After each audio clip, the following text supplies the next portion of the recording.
now that we have the S&S air cleaner on there, this little portion of the bike is quite a bit more visible than it was with the Can-Tam, showing off this really ugly piece of plastic. So I ordered in a nice new polished aluminum version, and we're getting ready to put that on, along with a sticker, which I'll show you in a second. It's super easy install, 4 Phillips head screws, off it comes, on with the new one. And it is under spring tension because of the spring for the slide on the CV carb. But yeah, we're getting ready to do this. 10-minute upgrade. Ought to look way better. We now have the chrome CV carb cap on, and we got the sticker on. And those are 2 true statements. Well, I know it's hard to tell, but there's a city down there, and a bay, and an airport in the distance, but can't see them through the fog. This is a pretty regular occurrence in my area. Depending on where you live, this may or may not be normal, but normal for here. So this is just one of the many reasons why I love living on the Oregon coast. We just pulled these out of the bay half hour ago. Fresh crab. Didn't cost me a thing.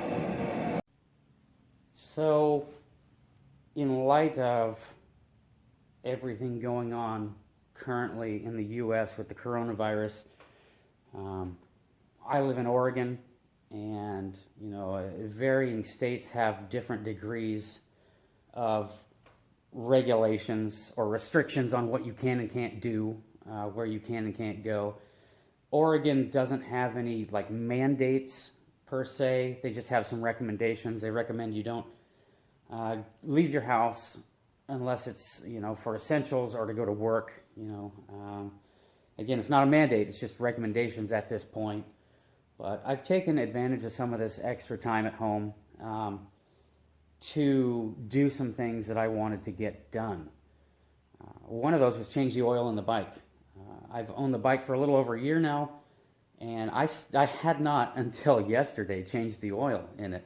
I put about 5,600 miles on the bike, and I do not know when the previous owner last changed the oil. So in all fairness, I probably should have done it 2,500 miles ago just to be safe, but nevertheless, it is what it is, and we are where we are. So I changed the oil yesterday. I'm a Valvoline guy. I think I've said that before.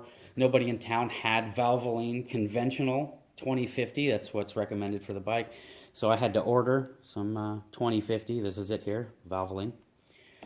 Change the oil, change the primary oil as well, and the oil filter. And then I marked down my mileage, and I intend to change the oil every 5,000 miles from here on out. Harley actually recommends, I think, a little sooner than that, 3,500 miles, 3,000, something like that. But 5,000 is adequate,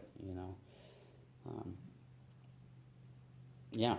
So, fortunately enough, the Department of Homeland Security has deemed the wood products industry essential for infrastructure.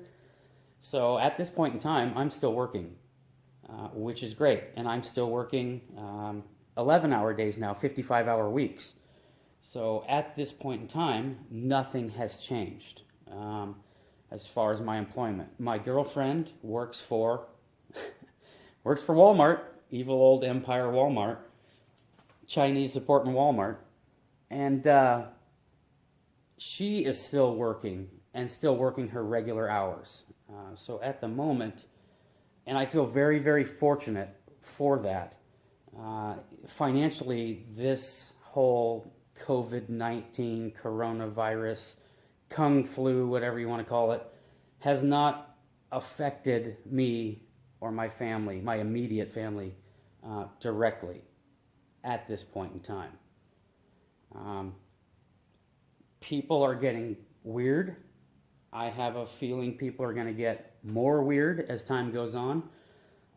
Even in this tiny little town on the southern Oregon coast that I live in, we're seeing dumb things run out, like toilet paper. We're seeing, really bare shelves. I've never seen anything like this before. It's strange. So I hope all of you out there, you know, have the necessary things to get by in your day-to-day life.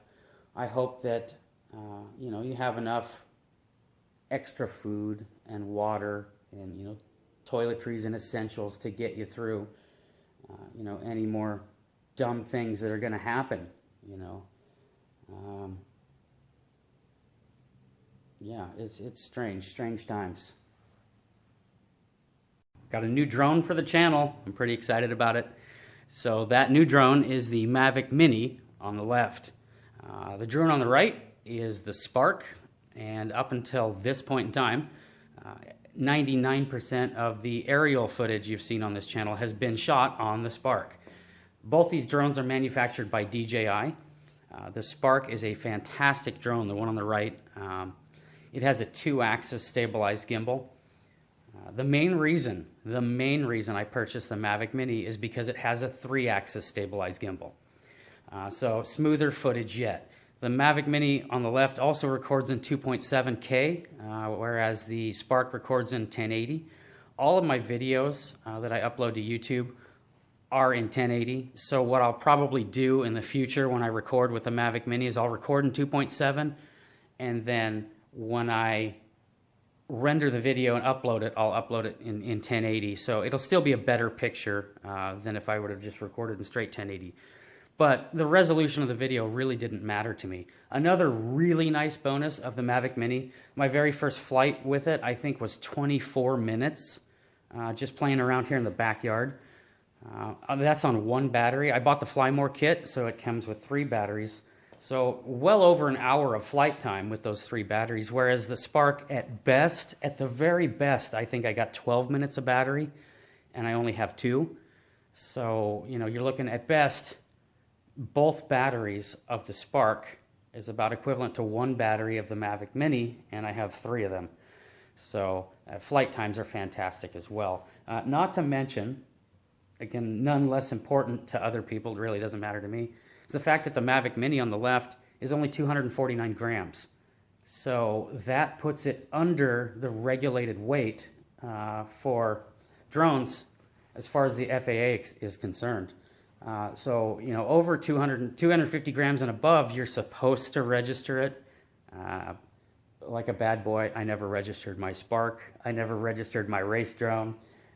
I fundamentally disagree with that sort of thing altogether. But being 249 grams, you don't even have to fuss with it. So that's another nice bonus of the Mavic Mini. But I wish that I had some video to show you of it. I just recently got it, and I really haven't flown it beyond a time or 2 in my backyard. So I'm sure you'll see some upcoming videos with it in the near future. But anyhow, I hope everyone is safe. I hope everyone is secure. I hope everyone is prepared. Thank you for watching. If you haven't subscribed to the channel, please subscribe, rate, and comment. And we'll see you guys sometime on another video.